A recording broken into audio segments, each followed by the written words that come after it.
fatal mushroom trip. For some time, myself and a friend had been planning on eating a large quantity of hallucinogenic mushrooms. We had both had fairly extensive experience with mushrooms.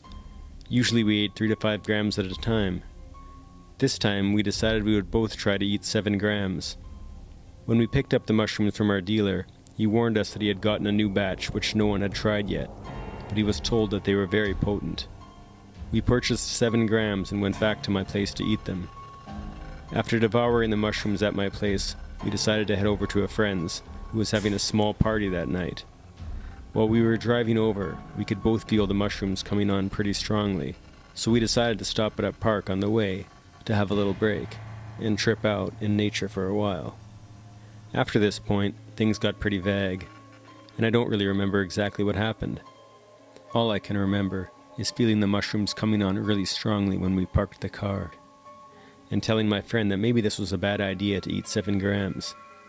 I remember him telling me that he agreed, and that he wasn't feeling too good. After this point in our trip, things took a really bad turn for the worse. I was losing touch with reality. Everything seemed so complicated. I was hallucinating really badly to the point that I couldn't see anything that was real. Everything was a hallucination coming from inside my brain. Nothing was making sense, and eventually I lost it. I didn't know what was happening anymore. I didn't know where I was. I didn't know who I was with. I didn't even know what I was anymore, for that matter. I remember feeling really scared, thinking I was going to die. All I could think of was death. A little voice inside my head kept telling me, I'm going to die, and it's all right. When I asked the little voice why I was going to die, it simply said, mushrooms. I don't know for sure how long I was in this state of mind, since it seemed like an eternity, but I would have to estimate it was between 3 to 4 hours. Finally, after what seemed like forever, it felt as though a huge weight had been taken off my brain, and I was somewhat able to think and see again. It felt like I was coming out of a coma, even though I've never been in one before. I was able to understand what was happening now, and why. I remember that I had eaten a lot of mushrooms, and must have gotten really high from them. I also remember that I was curled up in a little ball in the driver's seat of my car, practically naked and freezing cold.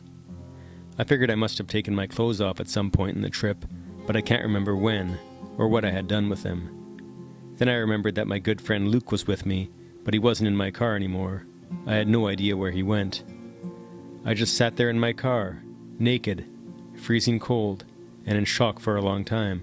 I was still really messed up, which is why I never started my car to get warm, despite it being so cold out.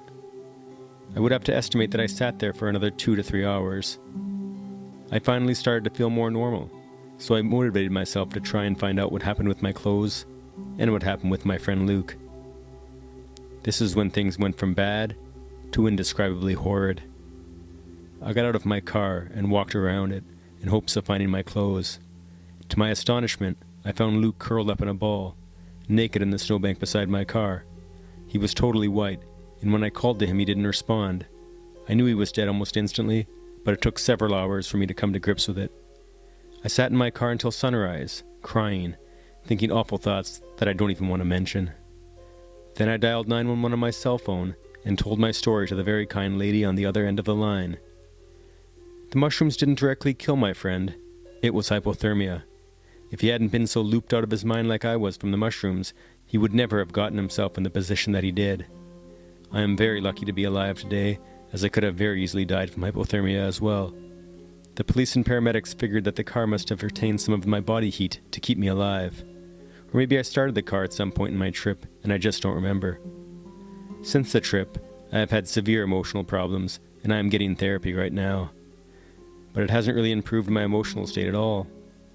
I have also since been kicked out of college because my grades are too low, and because I am not emotionally stable. I spend most of my days crying and contemplating suicide. I wish this would never have happened. I think I have scarred myself for life. Actually, I know I have.